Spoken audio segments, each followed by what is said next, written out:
Bagaimana Anda? Betul Pak. Gimana kabar hari ini? Alhamdulillah sehat Pak. Di kondisi pandemi sekarang sudah seharusnya kita untuk selalu memakai masker ya.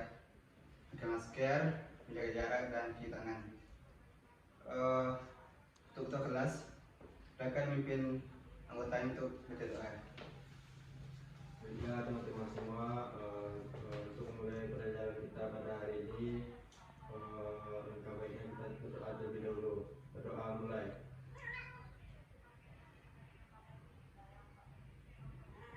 Susah. Terima kasih ketua. Untuk memulai pelajaran, Bapak ingin mengambil absen terlebih dahulu. Indra Trisnando, Hadir Pak. Rofi Sandres, Hadir Pak. Wahyudi Jumaili Iksan. Hadir Pak. Sakit apa dia ketua? Kecelakaan Pak. Kapan tuh? Kemarin. Baik, berarti satu orang yang tidak hadir, Wahyudi ya. Terkait materi minggu kemarin tentang organisasi, apakah ada yang tidak paham atau yang ingin ditanyakan? Tidak Sedikit Pak. Paham Pak. Oke, paham. Lumayan lah ya, paham ya. Iya Pak. Kita langsung saja masuk ke materi hari ini tentang kepemimpinan.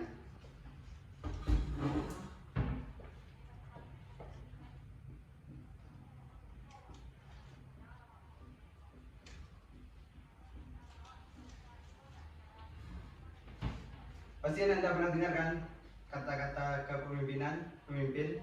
Kenapa? Apa itu kepemimpinan? Orang yang memimpin di sebuah organisasi Pak. Bagus. Jawabannya bagus dari Ananda Indra. Tapi kepemimpinan ini terbagi dua kata. Pertama pemimpin, yang kedua pemimpin. Kalau pemimpin, orang yang memimpin dua orang atau lebih. Cuman cakupannya lebih kecil seperti keluarga. Kalau kepemimpinan, orang yang dipercaya untuk bisa mempengaruhi dua orang atau lebih untuk mencapai tujuan dari organisasi tertentu. Selanjutnya itu adalah siapa contoh-contoh pemimpin di lingkungan kita. Pasti Anda pada tahu kan siapa contoh-contoh pemimpin di lingkungan kita? Coba. Siapa itu? Ayah Pak. Agus. Ada lagi? Kepala sekolah. Agus. Ada lagi? Ketua RT. Bagus, jawaban bagus dari Ananda Indra. Tapi untuk menjadi pemimpin itu perlu karakteristik dan ciri-ciri syarat untuk bisa menjadi pemimpin. Ada yang tahu? Enggak Pak.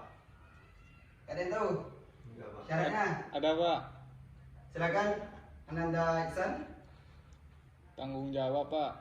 Bagus. Ada lagi? Amanah. Bagus. Lagi? Cukup Pak. Jawaban bagus dari Ananda Iksan. Tapi selain dari amanah, tanggung jawab, perlu karakteristik yang lebih mendalam untuk menjadi seorang pemimpin. Yang pertama adalah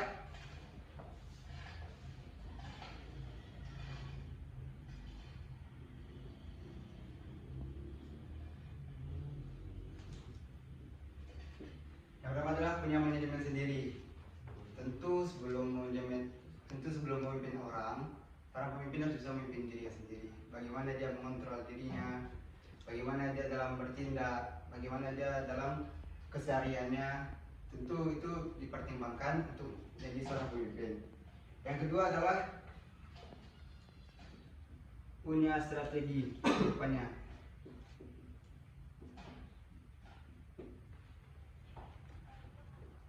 Punya strategi. Jadi dari pemimpin ini sama seperti ya dalam bermain bola ya, perlu formasi, perlu strategi untuk mempunyai terobosan yang baru, perlu strategi untuk bisa lebih baik ke depannya, bagaimana bertahannya sama bermain bola. Karena kalau saya tidak punya strategi, tentu aktivitas dalam organisasi tidak berhenti dong, tidak berjalan karena tidak ada kemajuan. Yang ketiga adalah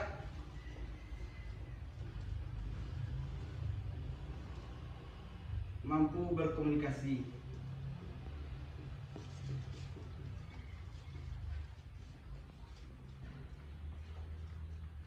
Apakah dari Anda ada yang tahu apa itu komunikasi?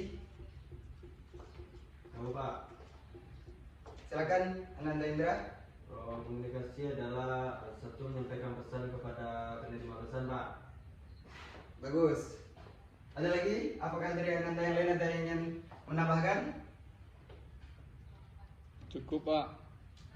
Bagus. Jawaban dari Ananda Indra sudah bagus. Komunikasi memang sangat penting dalam organisasi. Dimanapun komunikasi tetap penting. Itu suatu hal yang fundamental dalam kehidupan kita. Bagaimana kalau seandainya tidak ada komunikasi, tentu tidak ada tujuan dalam hidup. Tapi di sini sebagai pemimpin, komunikasi suatu hal yang harus, karena dalam organisasi perlu feedback antara anggota, anggota sesama pemimpin. Jadi untuk memperlancar tujuan diperlukan komunikasi. Yang keempat adalah tanggung jawab.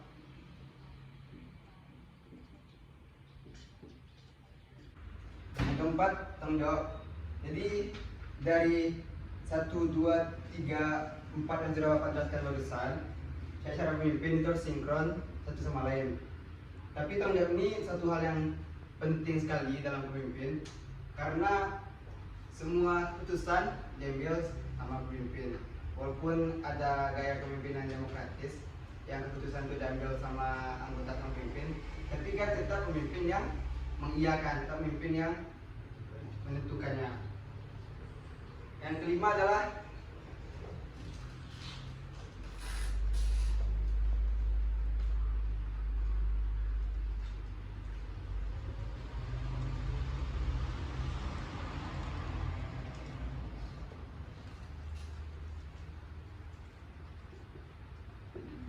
punya tujuan yang jelas dan konsisten. Ini nomor 5 nih tidak bisa berjalan lancar kalau seandainya 1, 2, 3, 4 ini tidak terpenuhi. Karena tentu dalam tujuan jelas layaknya sebuah hidup, tentu ada angin yang kencang yang akan membuat mental turun, ragu, menyerah. Nah, di sini yang perlu sifat pemimpin itu. Bagaimana pemimpin itu gigih dalam bersikap, bagaimana gigih dalam bertindak. Selanjutnya adalah jenis-jenis gaya kepemimpinan. Apakah dari Anda ada yang tahu dari gaya kepemimpinan? Kalau Anda lihatlah dari gaya pemimpin di sekitar Anda, ada yang tahu? Tahu Pak? Bahkan Ananda Indra, Ananda Indra ini aktif ya? Iya Pak. Beda sama Yudi. Saya prestasi lah Pak. Ya, bagus. Kalau menurut saya dia kepemimpinan itu utama otoriter Pak. Bagus, bagus. Ada Yang lagi? kedua demokratis. Hanya itu yang saya tahu Pak. Bagus. Itu udah termasuk dalam 5 gaya kepemimpinan ya. Yang pertama adalah gaya demokratis, otoriter, terus transformasional, ada lagi transaksional, pluralisme right. Kita masuk yang pertama pada demokratis.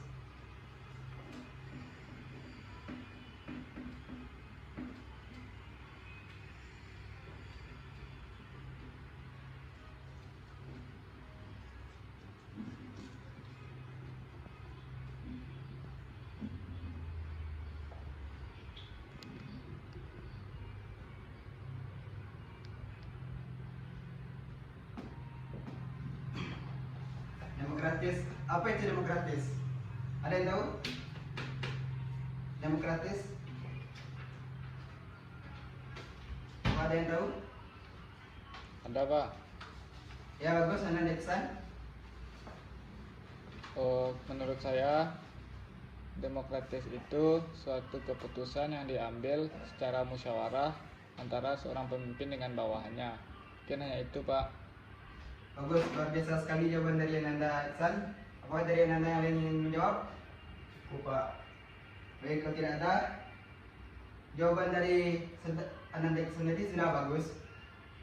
dimana dalam memberikan keputusan perlu adanya komunikasi antara pemimpin sama bawahan sama anggota, dimana keputusan itu diambil dari gaya musyawarah, mufakat, dan sebagainya.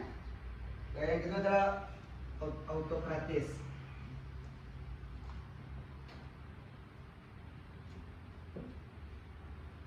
Autokratis ini sama dengan otoriter yang disebut tadi oleh Ananda Indra. Ada yang tahu artinya? Coba. Silakan Ananda Indra. Yang dimana keputusan hanya berasal dari pemimpin saja Pak, tanpa mendengarkan dari anggotanya. Bagus. Ada Ananda yang lain? Jawaban dari Ananda Indra dah bagus ya, luar biasa. Ada yang lain dari Ananda yang lain? Tidak Pak. Baik. Autokratis ini memang keputusannya ambilnya tidak ada pertimbangan dari bawahnya. Memang keputusan itu memang real, memang pikiran dari pemimpin itu sendiri. Di zaman sekarang ada beberapa negara yang memakai sistem gaya autokratis.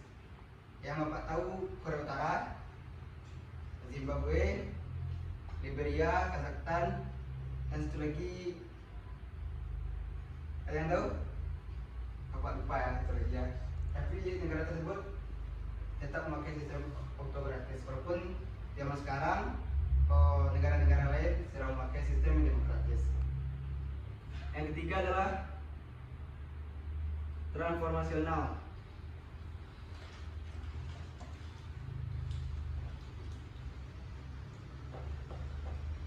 Ada yang tahu dari Anda transformasional? Formasi. Tahu Pak.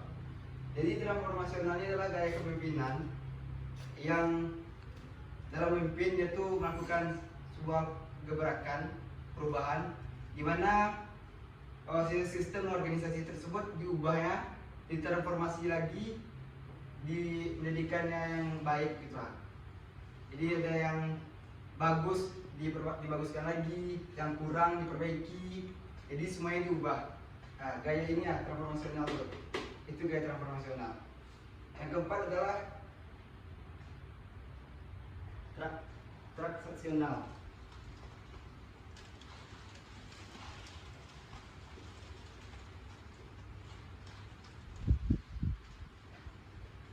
Ada yang tahu? Tidak Pak. Transaksional ini agak mirip sama transformasional, di mana dalam gaya kepemimpinan, pemimpin yang pakai sistem ini dia cuman tidak akan merubah keadaan kalau seandainya keadaan terus stabil. Tidak ada perubahan, tidak ada kemajuan. Kalau seandainya dalam organisasi tersebut semuanya sudah baik, sudah stabil, tidak ada kendala, dia tidak ada perubahan. Karena dia sudah yakin dengan memakai sistem ini tuh udah bagus lah untuk kedepannya. Yang terakhir adalah gaya justifier.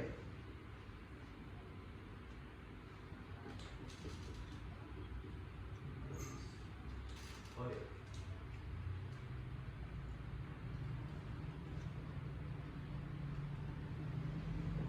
Ada yang tahu? Ananda? Pak. Yang lain ada yang tahu?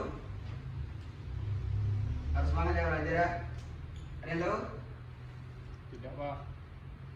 Memang komponen ini jarang dipakai, bukan jarang dipakai, bahasa ini jarang terdengar karena dia hampir sama dengan demokratis, di mana pemimpin tersebut meminta anggotanya untuk membantu dia mencari keputusan.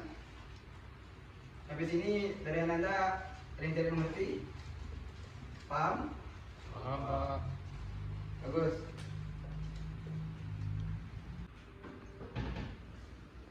Dari empat materi ini, yang Bapak sampaikan barusan tidak ada yang ditanyakan ya? Tidak Pak. Yakin mengerti? Insyaallah Pak. Jadi Bapak ingin mengambil kesimpulan dulu, yang Bapak jelaskan. Kalau pemimpin tuh cangkupannya lebih kecil, sedangkan kepemimpinan tuh orang yang dipercaya untuk bisa mempengaruhi orang lain. Terus ciri-cirinya ingat aja, yang sudah belajar di PAI untuk SD ya, yang kayak bunyi bintang bakul, amanah, patona, terus jujur, bertanggung jawab, dan yang tema pemasukan tadi itu mempunyai manajemen yang untuk diri sendiri sama orang lain, terus punya strategi, punya tujuan yang jelas, dan gaya-gaya kepemimpinan yang di depannya demokratis, autokratis, transformasional, situasional, dan laissez-faire. Kalau tidak ada yang ditanyakan, Bapak ingin memberikan tugas ya di LKS halaman 57 yang A sama B. Iya Pak. Itu dikumpulin minggu depan ya. Iya Pak. Baik, karena waktu sudah habis, silakan ketua memimpin doa untuk mengakhiri pelajaran kita hari ini. Sudah teman-teman, kita ucapkan alhamdulillah dari pelajaran kita yang telah pelajari pada hari ini. Alhamdulillahirabbil alamin. Baik, terima kasih partisipasinya Anda semua. Semoga kedepannya lebih semangat dalam belajar. Silakan tiru Ananda Indra, semangat dan aktif, kreatif juga, itu bagus, Bapak suka.